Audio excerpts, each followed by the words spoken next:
আসসালামু আলাইকুম, আমি ডক্টর ইনোরা নিলমি, একজন প্লাস্টিক সার্জন কনসালটেন্ট হিসেবে আছি city aesthetic and plastic surgery সেন্টারে। আজ কথা বলবো টামি টাক সার্জারি বা আমাদের ভাষায় অ্যাবডোমিনোপ্লাস্টি নিয়ে।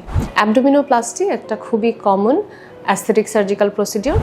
এটা আমরা কাদের করে থাকি, আপনি কখন করবেন বা কি উপায়ে করা হয় সেগুলো একটু জানাচ্ছি।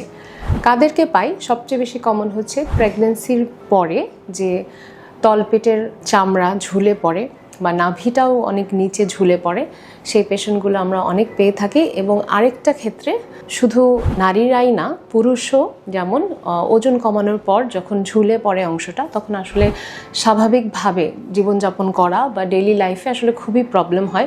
পিছনে নিচের দিকে ঘা হতে পারে, অথবা নিচে ঝুঁকে কিছু কাজ করতে কষ্ট হয়, বা যারা ওজন কমিয়েছেন একদম ঝুলে গেছে, দেখতে আসলে একদমই ভালো লাগে না, সেই ক্ষেত্রে অ্যাবডোমিনোপ্লাস্টি একটা পারফেক্ট সলিউশন।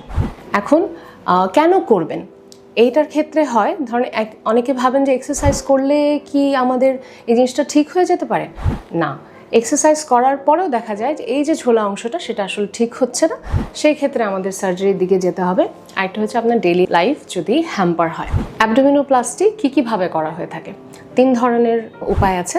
একটা হচ্ছে অ্যাবডোমিনোপ্লাস্টি, যেখানে এক্সট্রা চামড়া ঝুলে পড়া অংশটা তো আমরা ফেলবই, সাথে আপনাকে নাভিটাও যেটা ঝুলে পড়েছে সেটা ঠিক পজিশনে নিয়ে আসবো। মিনি অ্যাবডোমিনোপ্লাস্টি, এটা যে ক্ষেত্রে অনেক বেশি ঝোলা নাই বা কিছুটা মেদ কম আছে বা নাভিটার পজিশন ঠিক আছে, সেক্ষেত্রে আমরা মিনি অ্যাবডোমিনোপ্লাস্টি করতে পারি। সেক্ষেত্রে দাগটা খুব অল্প পরিমাণে হয়। আরেকটা হচ্ছে লাইপো অ্যাবডোমিনোপ্লাস্টি, লাইপোসাকশন সাথে অ্যাবডোমিনোপ্লাস্টি। এটা খুবই কমন এবং এটাই আমরা সব ক্ষেত্রে চুজ করে থাকি যদি পেশেন্ট সুইটেবল হয়ে থাকে।